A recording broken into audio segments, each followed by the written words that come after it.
नमस्कार दोस्तों, आप सभी का आपके अपने यूट्यूब चैनल पर स्वागत है। दोस्तों, इस वीडियो में हम लोग स्टार्ट करेंगे एयरफोर्स वाई ग्रुप के लिए इंग्लिश के सॉल्व पेपर्स। दोस्तों, यहाँ पर आपके लिए 2013 का सॉल्व पेपर है और इससे पहले भी मैं आपको एक 2012 का सॉल्व पेपर करा चुका हूँ। इस तरह आगे भी आपको एयरफोर्स के सॉल्व पेपर मिलते रहेंगे, तो आप एक पेन और कॉपी ले लीजिए। आइए वीडियो को स्टार्ट करते हैं। दोस्तों, वीडियो को स्टार्ट करने से पहले सबसे पहले हम पढ़ेंगे डायरेक्शन। दोस्तों, हम डायरेक्शन को इसलिए पढ़ेंगे सबसे पहले, इससे हमें ये पता चलेगा कि क्वेश्चन में करना क्या है। तो आइए दोस्तों, डायरेक्शन को पढ़ते हैं और देखते हैं क्वेश्चन में कह रहा है। डायरेक्शन में बोला है दोस्तों, question number 1 and 2 give synonyms for the following words. दोस्तों, हमें बोला है कि डायरेक्शन में क्वेश्चन नंबर 1 और क्वेश्चन नंबर 2 में हमें सिनोनिम बताना है, यानी कि दोस्तों सिमिलर मीनिंग बताना है। तो आइए दोस्तों स्टार्ट करते हैं क्वेश्चन नंबर 1 से। तो दोस्तों क्वेश्चन नंबर 1 है रिपील। दोस्तों, रिपील मतलब होता है वापस लेना। क्या होता है दोस्तों? वापस लेना। दोस्तों, जो इसका सिमिलर मीनिंग होगी वो होगी रिवॉक। क्या होगी दोस्तों? रिवॉक। अदर ऑप्शन के बारे में भी दोस्तों हम बात कर लेते हैं। एक्सेप्ट मतलब होता है दोस्तों स्वीकार करना, और स्कोल्ड मतलब होता है दोस्तों डांटना। आइए दोस्तों नेक्स्ट क्वेश्चन की ओर बढ़ते हैं। तो नेक्स्ट क्वेश्चन है दोस्तों हमारा, सेकंड क्वेश्चन है हमारा चाइल्ड। क्या है दोस्तों? चाइल्ड। चाइल्ड मतलब होता है दोस्तों डांटना। इसकी जो दोस्तों सिमिलर मीनिंग होगी वो होगी स्कोल्ड। दोस्तों, स्कोल्ड मतलब भी डांटना होता है। अदर ऑप्शन के बारे में दोस्तों हम बात कर लेते हैं। प्रेज मतलब होता है दोस्तों तारीफ करना। क्रिटिकाइज मतलब होता है दोस्तों निंदा करना। आइए दोस्तों नेक्स्ट क्वेश्चन की ओर बढ़ते हैं। दोस्तों, हमारा थर्ड क्वेश्चन कह रहा है give the antonym of best. दोस्तों, हमें बेस्ट का एंटोनियम बताना है। दोस्तों दोस्तों बेस्ट मतलब होता है श्रेष्ठ। इसका एंटोनियम क्या होगा दोस्तों? जो सबसे खराब हो, यानी कि इसका जो सही आंसर होगा दोस्तों वो होगा वर्स्ट। क्या होगा दोस्तों? वर्स्ट। अदर ऑप्शन के बारे में दोस्तों हम बात कर लेते हैं। वर्स्ट मतलब होता है दोस्तों सबसे खराब। एक्सीलेंट मतलब दोस्तों श्रेष्ठ होता है। आइए दोस्तों नेक्स्ट क्वेश्चन की ओर बढ़ते हैं। तो दोस्तों हमारा क्वेश्चन नंबर 4 कह रहा है हमें नरेशन में बदलना है इसको। तो दोस्तों आइए क्वेश्चन को पढ़ते हैं। The saint said we are mortals. दोस्तों, संत कहते हैं कि हम अमर नहीं हैं। दोस्तों, हम संत कहते हैं कि हम अमर नहीं हैं। तो इसका जो दोस्तों सही आंसर होगा वो होगा ऑप्शन नंबर बी। दोस्तों, ऑप्शन नंबर बी इसलिए होगा दोस्तों, मैं आपको यहाँ रूल लिखाता हूँ, आप एक अपनी कॉपी में लिख सकते हैं। यदि रिपोर्टिंग वर्ब पास्ट टेंस में हो और रिपोर्टेड स्पीच के वाक्य यूनिवर्सल ट्रूथ, हैबिचुअल एक्शन और हिस्टोरिकल प्लेस व प्रोवर्ब हो, जिसे प्रोवर्ब यानी कहावत दिया गया हो, तो इनके टेंस में कोई परिवर्तन नहीं होता है। जी हाँ दोस्तों, जैसे यहाँ पे अभी हमारा क्या है, संत ने कहा है कि हम अमर नहीं हैं। दोस्तों, ये क्या है? एक यूनिवर्सल ट्रूथ है, इसलिए हम इसके टेंस में कोई परिवर्तन नहीं करेंगे। जी दोस्तों, आइए दोस्तों आगे बढ़ते हैं नेक्स्ट क्वेश्चन की ओर। तो दोस्तों क्वेश्चन नंबर 5 है हमारा वॉइस से। तो दोस्तों क्वेश्चन को पढ़ते हैं। आइए। Someone gave her a cat. किसी ने उसको एक बिल्ली दी। क्या दी दोस्तों? बिल्ली दी। दोस्तों, हमें वॉइस को करने से पहले एक चीज़ ध्यान देना है कि हमें इसको करते हैं जब, तो हम सब्जेक्ट को ऑब्जेक्ट में और ऑब्जेक्ट को सब्जेक्ट में बदलते हैं। तो दोस्तों इसमें हमारा ऑब्जेक्ट क्या है? हर है। हर है दोस्तों, तो ये हमारे सब्जेक्ट में आ जाएगा, शी हो जाएगा। हमारा कौन से टेंस में दिया हुआ दोस्तों? पास्ट इंडिफिनिट में दिया हुआ दोस्तों, तो हम पास्ट इंडिफिनिट का यूज़ करेंगे और उसके बाद वर्ब की थर्ड फॉर्म, फिर उसके बाद जो हमारा सब्जेक्टिव है उसको यूज़ करेंगे। बाय से बनाकर उसको सब्जेक्टिव केस यूज़ करेंगे दोस्तों। तो दोस्तों हमारा क्या बन जाएगा? सी वॉज गिवन अ कैट। दोस्तों, बाय समवन नहीं लगेगा। जब हम दोस्तों इसका जो सही आंसर हो गया दोस्तों वो क्या हो गया? ऑप्शन नंबर ए। दोस्तों, बाय समवन नहीं लगेगा। बाय समवन इसलिए नहीं लगेगा दोस्तों कि हम लोग जब वॉइस बताते हैं तो बाय समवन, समवन या एवरीवन, नो वन, ये सब हट जाता है दोस्तों। आइए दोस्तों आगे बढ़ते हैं नेक्स्ट क्वेश्चन की ओर। दोस्तों, हमारे डायरेक्शन में बोला है question number 6 and 7 fill in the appropriate preposition in the following sentences. तो क्वेश्चन नंबर 6 की ओर बोला है दोस्तों कि हमें 6 और 7 में हमें प्रीपोजिशन भरना है। तो आइए दोस्तों स्टार्ट करते हैं। It has been a long time dash I last saw you. मतलब कि दोस्तों आपको आखिरी बार देखे हुए काफ़ी समय हो गया है। तो दोस्तों जो इसका सही आंसर होगा वो होगा ऑप्शन नंबर बी, सिंस। दोस्तों बी सिंस इसलिए होगा क्योंकि इसमें अब पॉइंट ऑफ टाइम की बात कर रहा है, बता रहा है कि उसको देखे हुए काफ़ी समय हो गया है, आखिरी बार देखे हुए दोस्तों उसको काफ़ी समय हो गया है। आइए दोस्तों नेक्स्ट क्वेश्चन, 7वें क्वेश्चन की ओर बढ़ते हैं। I enjoyed skiing dash the snow. मैंने स्कीइंग इंजॉय की किस पर दोस्तों? स्नो पर। दोस्तों इसमें क्वेश्चन ही में आंसर बोल रहा है किस पे इसने इंजॉय की दोस्तों? स्नो पर। तो इसका जो सही आंसर होगा वो ऑप्शन नंबर ए होगा। आइए दोस्तों आगे बढ़ते हैं नेक्स्ट क्वेश्चन की ओर। तो दोस्तों क्वेश्चन नंबर 8 है हमारा, choose the best option that explain the meaning of the phrasal verb. दोस्तों हमारे यहाँ पे फ्रेजल वर्ब दिया हुआ है रेक अप, इसका हमें मीनिंग बतानी है इस फ्रेज़ की। दोस्तों रेक अप मतलब होता है घूस खाना। क्या होता है दोस्तों? घूस खाना। इसका दोस्तों सही आंसर होगा वो होगा ऑप्शन नंबर ए। क्या होगा दोस्तों? Option number A, bring to light specially something unpleasant.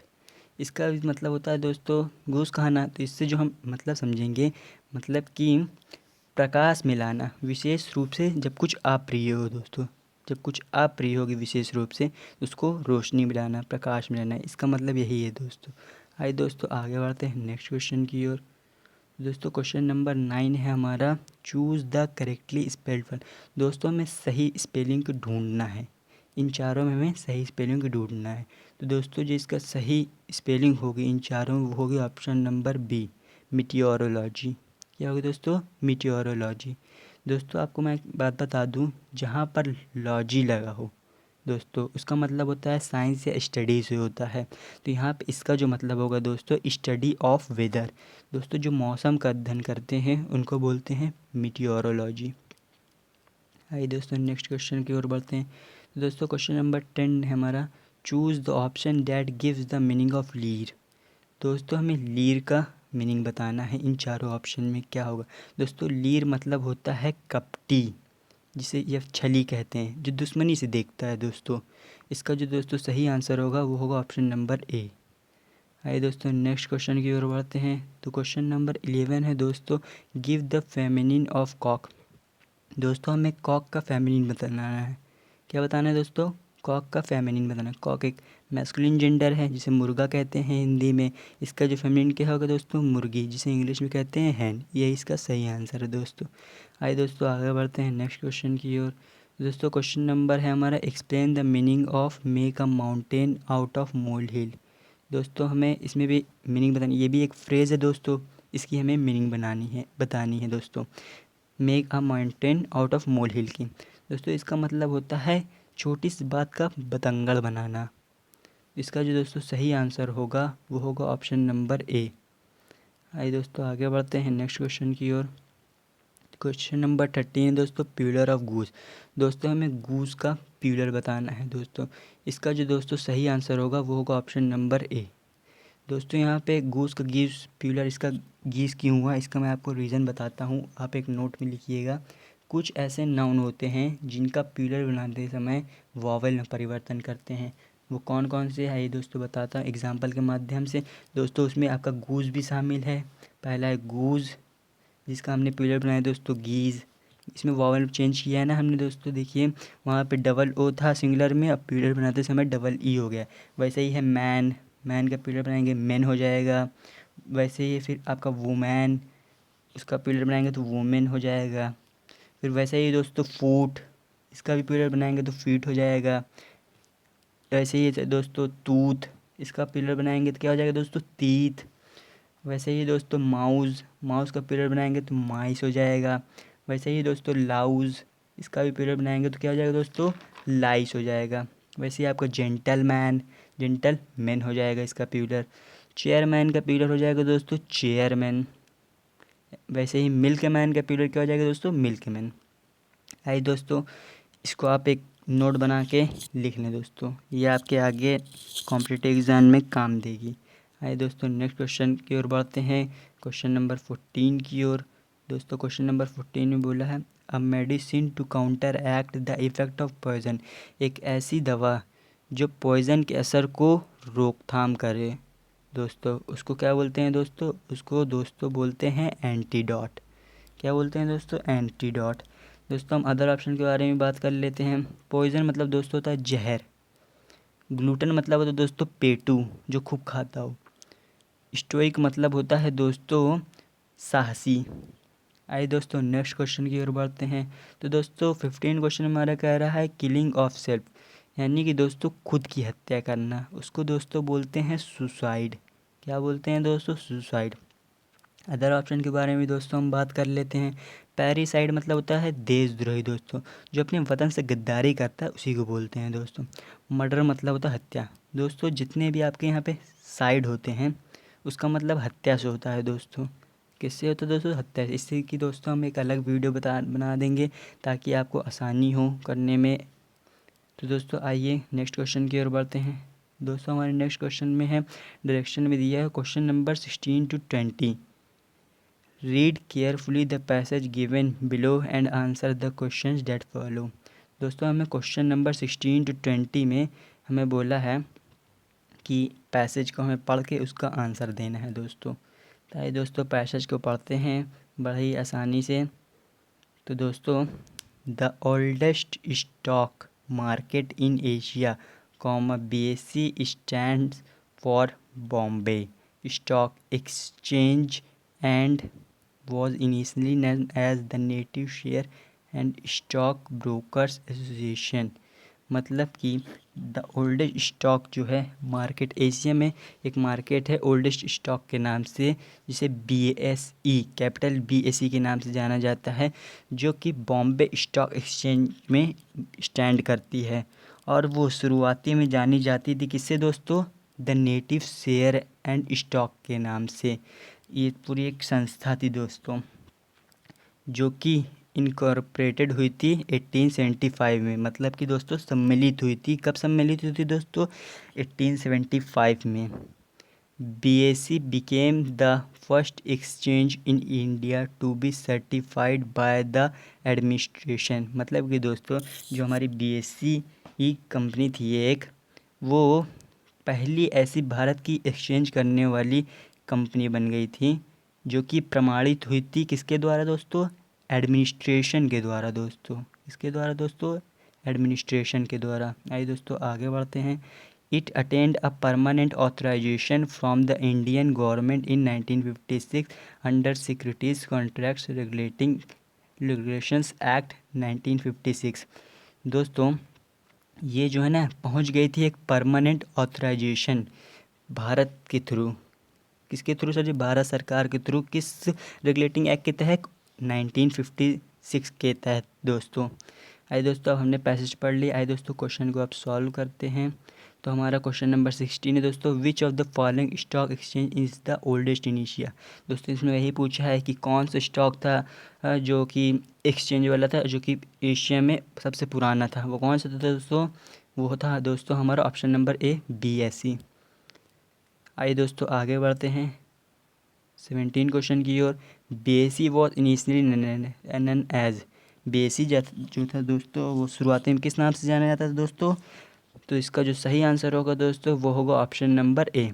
किस नाम से जाना जाता था दोस्तों, the native share and stock brokers association के नाम से जाना जाता था दोस्तों। आइए दोस्तों क्वेश्चन नंबर 18 की ओर बढ़ते हैं। BSE is dash exchange in India to be certified by the administration. दोस्तों BSE जो था वो एक एक्सचेंज था, एक्सचेंज वाली कंपनी थी भारत में। वो प्रमाणित हुई थी एडमिनिस्ट्रेशन के थ्रू। कब दोस्तों, फर्स्ट होगा दोस्तों, पहली वो थी एक्सचेंज भारत की जो प्रमाणित हुई थी एडमिनिस्ट्रेशन के थ्रू दोस्तों। आइए दोस्तों आगे बढ़ते हैं नेक्स्ट क्वेश्चन की ओर। When was BSE incorporated. दोस्तों इसमें पूछ रहा है BSE कब सम्मिलित हुई थी दोस्तों। दोस्तों BSE कब सम्मिलित हुई थी। आइए दोस्तों दिखाते हैं आपको BSE कब सम्मिलित हुई थी। ये देखिए दोस्तों इसमें दिया हुआ है कि द नेटिव सर्टिफाइड हुई थी दोस्तों, सर्टिफाइड बाय द एडमिनिस्ट्रेशन के थ्रू हुई थी। सर्टिफाइड कब हुई थी दोस्तों, 1875 में हुई थी दोस्तों। ये दिया है ना दोस्तों, इनकॉर्पोरेटेड इन 1875। तो दोस्तों इसका जो सही आंसर होगा वो क्या होगा, 1875। तो दोस्तों आइए क्वेश्चन नंबर 20 की ओर बढ़ते हैं। BSC attend a permanent authorisation from the Indian government in. BSC जो था दोस्तों वो एक परमानेंट ऑथराइजेशन हो गया था भारत की सरकार में। किस सन में दोस्तों हो गया था?